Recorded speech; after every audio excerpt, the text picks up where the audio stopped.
C'est toujours bien de parler à ceux de dehors avant de revenir en famille. C'est ce qu'il fallait faire. Et aussi, ce temps passé, c'était nécessaire pour qu'on puisse observer, que vous puissiez observer ce qui se passe. Et je pense que s'il y a des gens qui doivent véhiculer l'idéologie que nous voulons faire passer, c'est bien vous qui travaillez à la maison centrale. Et je pense que durant ces 15 mois, vous avez pu observer beaucoup de choses avec moi, dans l'administration, un peu partout. Vous avez pu observer l'évolution de la situation. Et je pense qu'il était temps donc, en début de cette année, qu'on puisse se donner un nouveau départ pour l'institution, mais aussi pour le pays entier. Il y a une pratique qui se passe dans tous les ministères. On a remarqué ça. Lorsque vous demandez un travail, automatiquement, c'est un cabinet d'études externe. On donne au cabinet pour faire l'étude et c'est coûteux. Mais de vous à moi, vous savez très bien, la plupart du temps, le cabinet se retrouve être le cabinet soit du ministre ou de quelqu'un en tout cas dans le ministère. Est-ce qu'on se comprend? C'est du vol. Disons-le clairement, ce n'est pas bien. Vous êtes par exemple informaticien.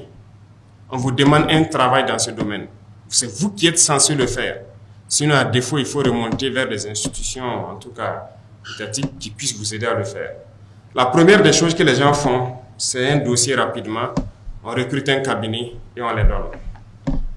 Et derrière lui-même, il part travailler. On a observé ça. Il fallait donc un long temps d'observation pour comprendre et confirmer les mauvaises habitudes des gens dans l'administration. On veut faire en sorte que certaines institutions telles que l'ANSAL puissent être ces cabinets-là. Là où ils seront limités, ils vont dire qu'ils ne peuvent pas, il faut qu'ils recrutent des experts dans tel domaine. Ils vont recruter et ils vont le faire. Mais la plupart des travaux qu'on essaie d'effectuer dans la plupart des ministères, il y a de la ressource à l'académie pour le faire. Donc, ça sera opérationnel cette année et très vite pour qu'on arrive à économiser un peu. On n'est pas contre, il y a beaucoup de... Le privé est très développé. Donc, les cabinets privés peuvent servir aussi à faire des études pour beaucoup de structures privées. Mais il ne faut pas que dans l'administration, on recrute des compétences et à chaque fois qu'il y a un travail, il n'y a pas de compétences. Il faut repartir encore vers un cabinet privé. C'est du vol, c'est de la triche et on va mettre fin à ça. On a parlé de mots comme la corruption, mais ça continue. La lutte contre le terrorisme, oui, il y a des avancées, il y a beaucoup de choses, mais il faut que nous-mêmes on reconnaisse qu'il y a un volet sur lequel il n'y a pas eu une lutte acharnée. C'est la corruption, c'est la lenteur administrative, en tout cas l'administration en général. Ce volet, il faut reconnaître, ça n'a pas marché. Mais pourquoi ça n'a pas marché? C'est parce qu'on s'était donné un temps pour sensibiliser, pour parler aux gens, pour que les gens comprennent. Tant dans l'armée que dans le civil, que les gens comprennent où est-ce qu'on part, pourquoi il faut cesser telle habitude. Pas que les gens ne comprennent pas, ils font semblant et se disent qu'on ne prendra jamais de mesures. Aujourd'hui, il y a tellement de lois qui ont été votées pour protéger le travailleur. C'est très bien. Mais chacun devrait faire la mission pour laquelle il a été recruté. Mais les gens ne font pas la mission. Et quand on veut les licencier, ça sort le texte de partout. Écoutez, vous ne pouvez pas prendre les textes des autres, venir appliquer ici. Eux, ils vivent en 2023. Je vous le dis, nous, on vit dans les années 1800 toujours. C'est la réalité. On ne peut pas aller à la même vitesse. Il ne faut pas mélanger les choses. Voilà, pendant que des gens ont des salaires de 3 millions, de combien de millions dans ce pays, il y en a qui n'arrivent même pas à se payer un repas. Vous trouvez ça normal? Ah non. Ah non. Moi, je suis opposé à ça. Il faut qu'on change les choses. Soit on change, ou bien, écoutez, on reste esclave à jamais. On est là pour changer les choses. On a pris le temps d'observer, de sensibiliser, de parler. Comme beaucoup de gens ne comprennent pas, en fin d'année, donc, j'ai annoncé que ça sera ferme.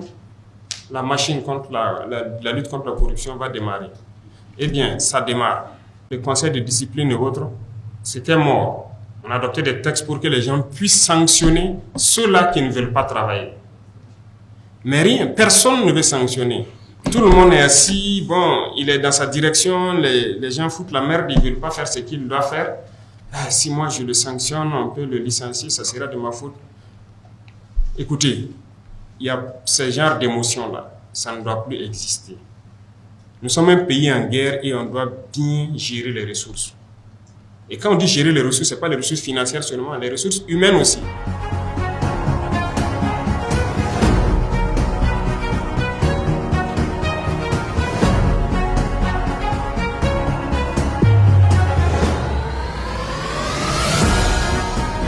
Zoumara Véronique. Je suis secrétaire à la direction des infrastructures et de l'équipement à la présidence du FASO. J'apprécie vraiment la rencontre parce qu'il a parlé sans langue de bois et j'ai vraiment aimé sa manière de parler. Et tout ce qu'il a dit, c'est vraiment ce que nous vivons actuellement. Et moi, je pense vraiment que la lutte pour les démunis, c'est vraiment très important. Parce qu'on voit beaucoup de choses qui se passent dans notre pays qui n'est pas vraiment catholique. Et je soutiens vraiment le combat de son Excellence, Monsieur le Président du FASO. Je suis chauffeur conducteur au parc auto présidentiel. Ça m'a beaucoup honoré d'avoir une entretien direct avec le président, y compris tout le personnel de la présidence. Ça nous fait plaisir parce que depuis qu'il est au pouvoir, comme il a bel et bien précisé, c'est la première fois. Voilà, donc il a eu à écouter les différentes doléances, les différentes préoccupations et on espère que ça va changer.